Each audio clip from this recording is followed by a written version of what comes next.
Hello, hello, hello, and thank you for joining me for another Nene moment. I hope this message find you well. Peace, love, and blessings to you. Okay, today I am going to share a story. This is story time, okay? I'm going to share a story with you that a friend shared with me. And while she was sharing it with me, I seen myself in that situation several times. And I still find myself in that situation today.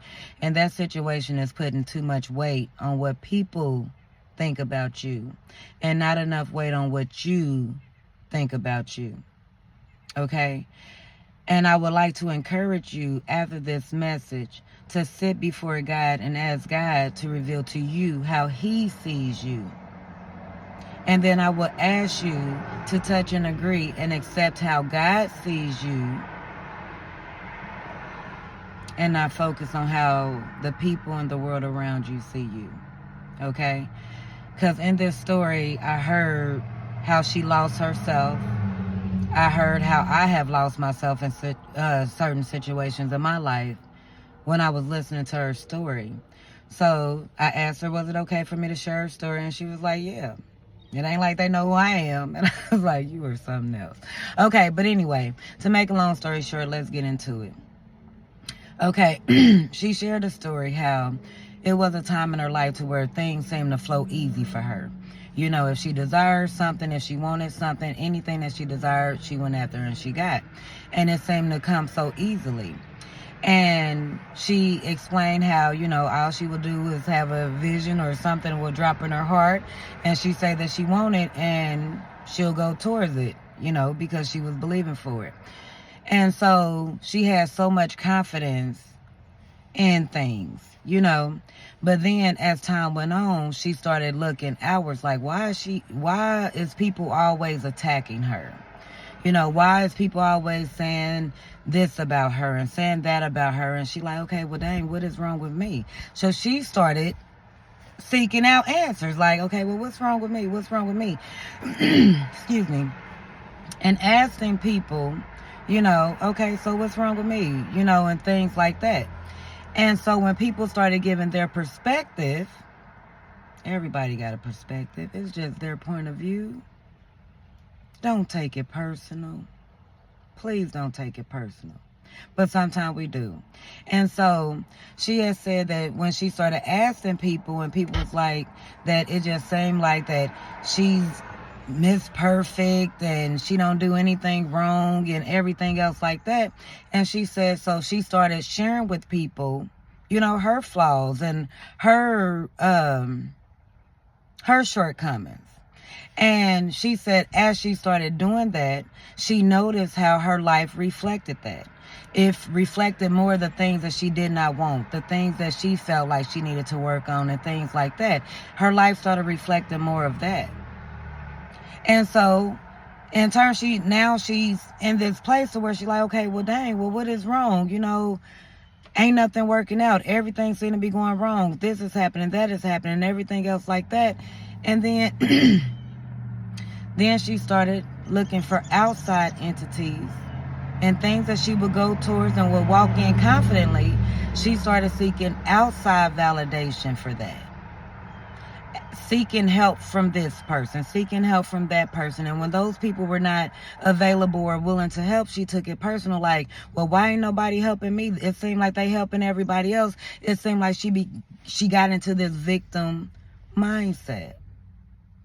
It's like once she opened up that avenue to sit and look at herself as anything other than perfect, and not saying ain't nothing wrong with her, because like she wanted people to know it's things wrong with me too. So don't sit and dismiss me and not welcome me in, you know, in just because you think that I got it all together. I have flaws too.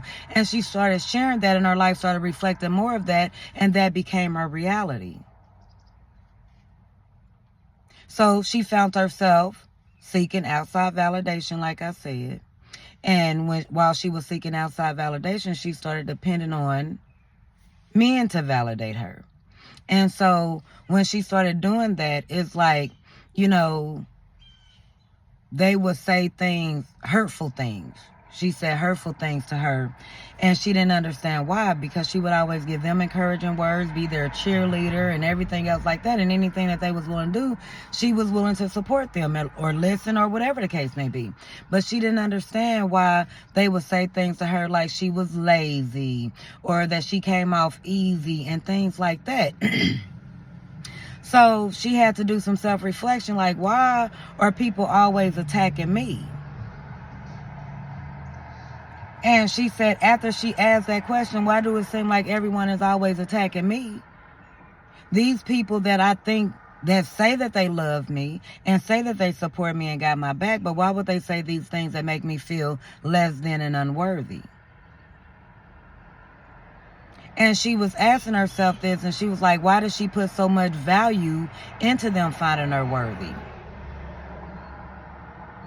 And then she said she went through this cycle of reflecting about the two people that made her feel the lowest in her life.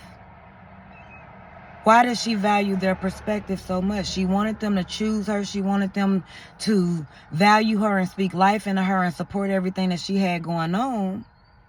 But in turn, all she got was them making her feel unworthy, not choosing her, not supporting her, making it be very clear, oh, they don't do that and everything else like that. But for some reason, she wanted to cling to them.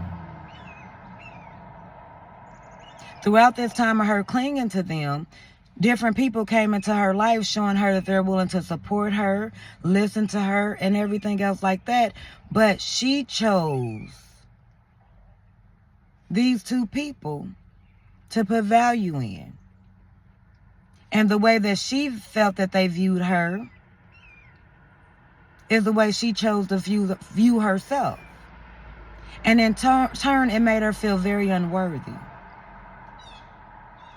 And so after the comments was made, she asked herself, why does she hold their perspective to heart and took it personal? Is because, one, she had a long history with. This guy been her friend for so long. They've been through ups and downs and everything else like that, but he never chose a relationship with her. But they can have good time together and everything. And so she held on to that because it was a comfort for her. It was no stress. It was just peace, fun, having fun, enjoying each other and everything else like that. So being that she thought that they had this great connection, that he would choose her, but when he didn't, it made her feel unworthy. So she questioned herself, asking what was wrong with her. And I'm listening. I'm like, ain't nothing wrong with you. But I'm listening, but I'm finding myself in that same thing several times before. Putting value in something that don't put value in you, and then it makes you question your worth. So then she said the other person that she put value in and held his perspective to a high standard was because it was like the adult version of her that she wanted to be and that she wanted to become.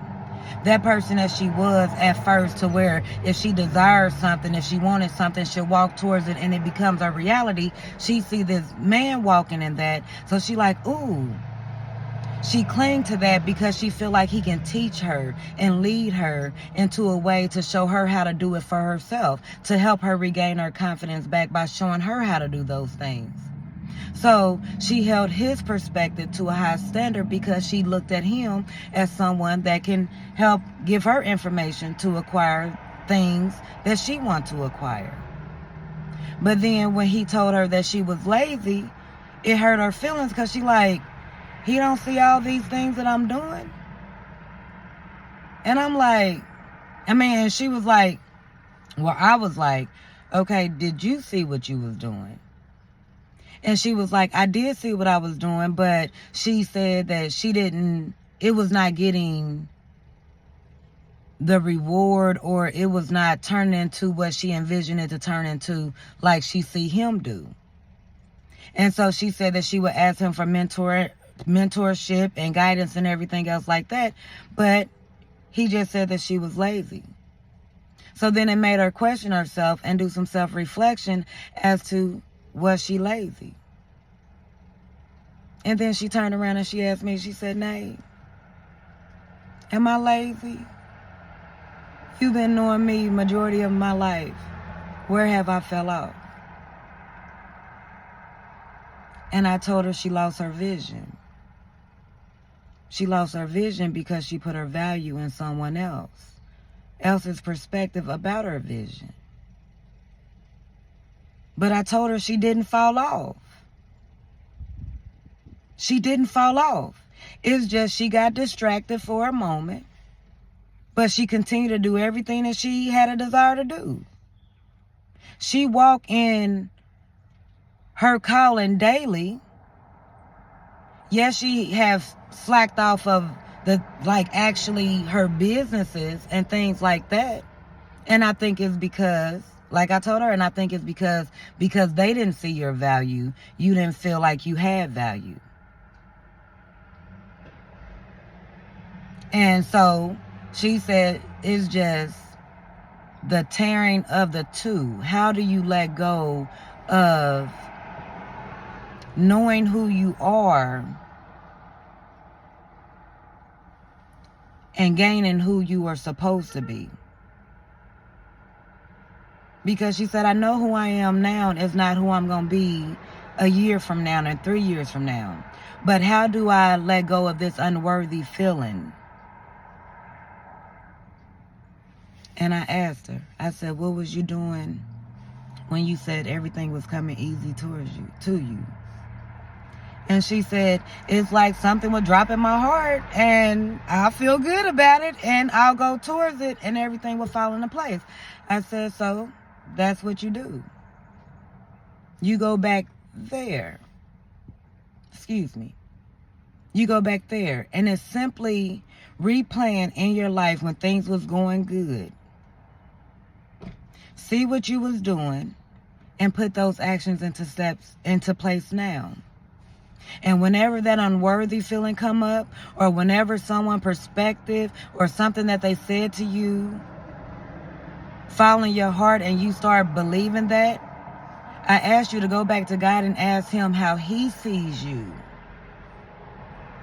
How do he sees you? How do God, G-O-D, the one that you was created in the image of, how do he see you? And when he dropped that love and vision into your heart, when he dropped those desires in your heart, I ask you to just sit and don't think about it like she didn't. She said as soon as something would drop in her heart and she'll feel good about it, she'll go towards it and it all works out. I encourage you to do exactly that. Be a little kid. Don't question, don't reason. When someone say that you can't, or someone speaks something over you that don't sit right with your spirit, instead of you sitting up here questioning, well, is that me? And I'm going to encourage you today to stop asking people how they view you. People going to let you know how they view you. They going to give unsolicited advice to let you know how they view you, or their actions is going to show you how they view you. So at the end of the day, you don't need to go seek how someone else view you. Because guess what? If they don't view themselves highly, they're not going to speak highly to you. And I think that is where my friend fell into. Because she felt like she was never able to fit in, and she always felt like she was an outsider and a black sheep and everything else, she wanted to try to fit in. So she started asking people, how could she fit in? And in turn, she started speaking those things that she didn't like about herself out loud. And then it started becoming her reality. Don't do that to yourself. Don't curse yourself. You do those things in private. You take that up with God so God can heal your mind, body, and spirit and put you in proper alignment. But you don't share that with the world. Don't nobody need to see your shortcomings. I feel like all that energy that she put out there to let people know that she was just like them end up plaguing her life to the point to where then people started judging her and making her feel unworthy. To the point to the dreams and the desires that God put in her heart that she would normally feel good about, she didn't feel worthy for walking towards because the people that she chose to put so much emphasis on the way that they viewed her. She walked in how they viewed her versus what God was dropping in her spirit. She put her dreams and her desires up on the shelf because these people didn't validate her. These people are trying to validate themselves. So I had to give her a big old hug and let her know we all go through that in every new phase in life. In every new phase in life, we'll go through that phase of feeling unworthy and uncertain. But trust and believe, God called you to it. So he's with you through it. So you walk in that confidence, whether if no one else around you see it. You walk in that confidence and you know that who you are. You know who you are. And so I would encourage you to find an accountability team, a good friend that you can talk to, because guess what? I got my girl. Because, you know, Journaling to Peace. Okay, baby, Journaling to Peace. And several other journals that I have that I shared with her and she's going to utilize to help her get all these icky thoughts out. We ain't speaking that out. Life and death is in the power of the tongue. We will speak life. We will speak life. We will speak life. We will journal those unworthy things and those ugly things and let God show us through his word, his scripture, the Bible, how he views us and how he loves us. And we're going to meditate and we're going to pray on that. And anything that come into our life that don't align with the word of God, then we already know it's an attack of the enemy, and we don't accept none of that. We don't accept none of that. God created us in his image. In his image. So despite how man sees you, get clear about how God sees you. He didn't make no mistake, baby. And if he dropped that dream and that vision in your heart, baby, it's for you. Walk in it. And if people around you can't touch and agree, those ain't the people that's supposed to walk with you through it. So you continue to wake up every day excited about what God dropped into your heart and allow God to connect you with those people that you are supposed to be connected to help you with this vision that God dropped into your heart. Not those people that view you as easy, unworthy, lazy, or anything else, because you are none of that. That's attacks from the enemy, and we send those curses back to the pits of hell where they came from. But we pray for those people that it came out of their mouths, that God bless their mind, body, and spirit to where they can start speaking life into people and stop cursing people with their view of them. Okay? Have a beautiful, blessed day. And I want to let you know that you are not alone. You are not alone. Nothing new is under the sun. And I'm happy that she felt confident enough to share with me that so I can share with her. Guess what? I've been there too. Several times before. And guess what? This is what was created from me going through that. Journaling to Peace. And the other journals that I have created that I will be sharing with the world here soon. But you have to be comfortable with someone. Let God show you who to be comfortable with, because God may have resources inside that person that can help you through it. You are not alone. You are not alone. Have a beautiful, blessed day.